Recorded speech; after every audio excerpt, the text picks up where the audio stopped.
নমস্কার বন্ধুরা, হ্যাশট্যাগ আবান্তিকার নতুন একটি ব্লগে আপনাদের স্বাগত জানাই।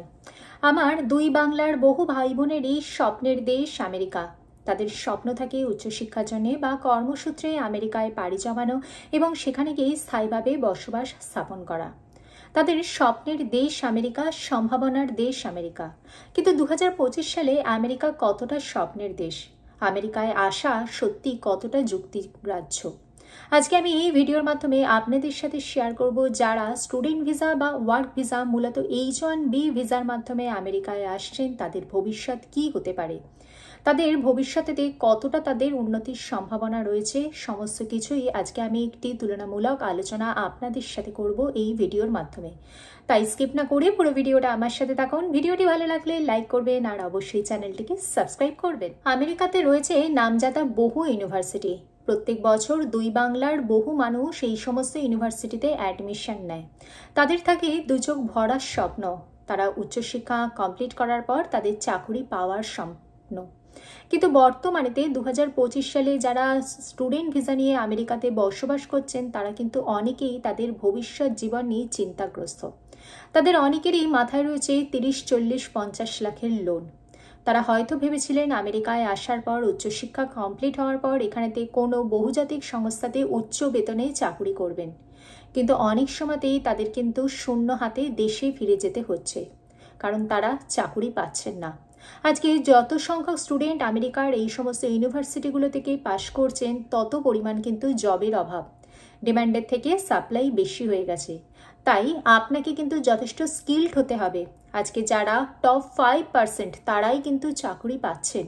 তাই আপনার স্কিলগুলোকে সবসময়তে আপগ্রেড করতে হবে, নিজের ল্যাঙ্গুয়েজকে ডেভেলপ করতে হবে, ইন্টারপার্সোনাল স্কিলকে আপগ্রেড করতে হবে। আপনাকে কিন্তু আর 5 জনের থেকে নিজেকে আলাদা করে প্রতিপন্ন করতে হবে। এবার আসি যারা ওয়ার্ক ভিসা, মূলত H1B ভিসা নিয়ে আমেরিকায় আসছেন তাদের কথা।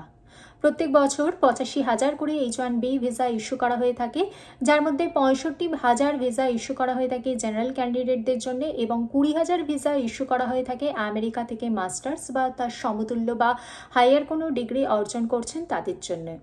এই H1B ভিসার 70%ই থাকে ভারতীয়দের দখলে। আমেরিকাতে বর্তমানে কাজের জগতে কিন্তু একটু নিম্নমুখী দেখতে পাওয়া যাচ্ছে। বহু মানুষ লে অফ হচ্ছে। একধারে যেরকম বড় বড় সংস্থা থেকে লে অফ হচ্ছে, সেই রকম কিন্তু মাঝারি বা ছোট মানের সংস্থা থেকেও লে অফ হচ্ছে, যার খবর কিন্তু আমরা পাই না। বহু মানুষ আশঙ্কার প্রহর গুনছে। অনেকেই এই লে অফের জন্য এআইকে দায়ী করছেন। এআই আসার ফলেতে কিন্তু অনেক মানুষের কাজ এআই একাই করে নিচ্ছে। এআই জানা লোকের অভাব ঘটছে। তাই এআই রিলেটেড এমন আপনারা কোনো কোর্স করতে পারেন যে কোর্স নিয়ে পড়াশোনা করার পর ভবিষ্যতে তার চাহিদা রয়েছে। বর্তমানের যুগ বা ভবিষ্যৎ বলছে এআই এর যুগ। এআই রিলেটেড কোনো কোর্স আমরা অবশ্যই করে নিতে পারি। ফ্রি কোর্স রয়েছে, অনলাইন কোর্স রয়েছে।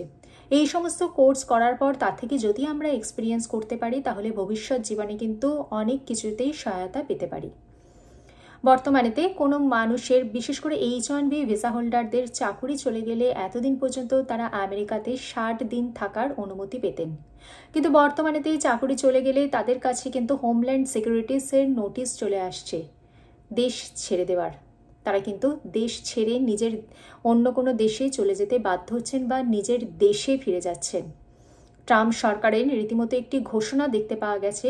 একটি রিকোয়েস্ট করেছেন ট্রাম্প সরকার অন্যান্য বহুজাতিক সংস্থাগুলি থেকে, যেখানেতে তিনি বলেছেন যে ভারতীয়দের নয়, আমেরিকার মাটি থেকে আমেরিকানদের নিয়োগ করতে হবে। এর ফলেতে আজকে যারা H1B ভিসার মাধ্যমেতে যে সমস্ত ভারতীয়রা আমেরিকাতে বসবাস করছেন, তারা কিন্তু অনেক বেশি চিন্তিত, ভীত এবং সন্ত্রস্ত। তারা অনেক সময়তেই কিন্তু মানসিক অশান্তিতে ভুগছেন। তারা অশান্তিতে ভুগছেন লে অফের, অপরদিকে জিনিসপত্রের মূল্য বৃদ্ধি, হাউস রেন্ট, সমস্ত কিছুর পরেতে কিন্তু তাদের জীবনেতে কিন্তু একটি মানসিক অশান্তি নেমে এসেছে। আগে যারা স্বপ্নের দেশ আমেরিকাতে মনে করতেন, এখন তারাই কিন্তু আমেরিকাতে আশঙ্কার প্রহর গুনছেন।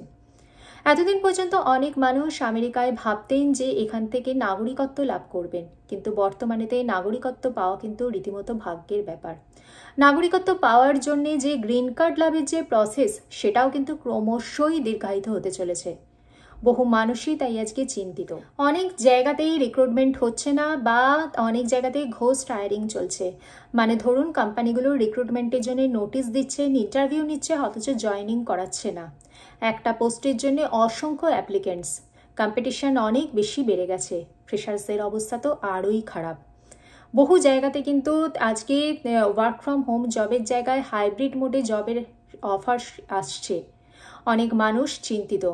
তাই আজকে অনেক মানুষ বাধ্য হচ্ছেন আমেরিকায় ছেড়ে দেওয়ার। অনেক মানুষ বাধ্য হয়ে আমেরিকার বিকল্প দেশের সন্ধান করছেন বা নিজের দেশে ফিরে আসছেন। নিজের দেশে তারা হয়তো আমেরিকার মতো অর্থনৈতিক স্বাচ্ছন্দ্য পাবেন না, বিলাসবহুল জীবন পাবেন না বা পলিউশন ফ্রি, কারাপশন ফ্রি একটি ওয়ার্ল্ড পাবেন না, কিন্তু নিজের দেশে তারা মানসিক শান্তি পাবেন।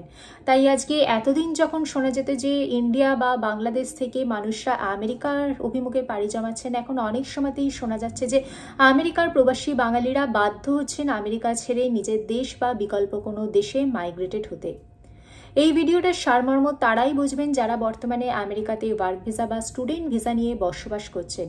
আমার দুই বাংলার ভাই বোনেরা যাদের কাছে আমেরিকার স্বপ্নের দেশ, তারা হয়তো অনেকেই আমার এই ভিডিওটির সারমর্ম না বুঝে হয়তো বিরোধিতা করবেন।